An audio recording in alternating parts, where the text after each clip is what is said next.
अस्सलाम वालेकुम नाज़रीन। सबसे पहले हमने 4 सिगरेट लिए हैं और उनको खोलकर उनके बीच में जो तंबाकू है वो निकाल लेना है। आज हम बहुत ही यूनिक किस्म का तरीका टोटका आपके साथ शेयर कर रहे हैं, जिसकी मदद से लाल बेग आपके घर से भाग जाएंगे। चारों सिगरेट मैंने खोल लिए हैं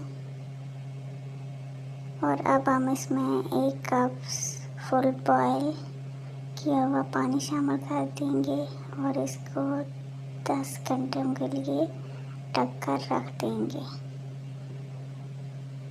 तंबाकू ने अपना असर करना शुरू कर दिया है क्योंकि पानी बहुत गर्म था।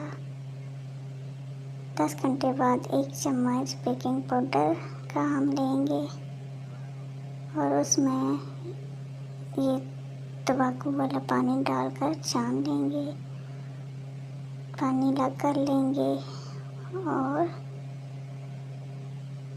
इसको अच्छी तरह से मिक्स करेंगे।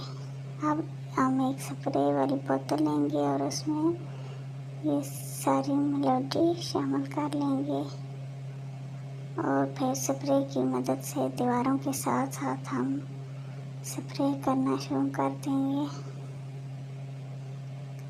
इस तरह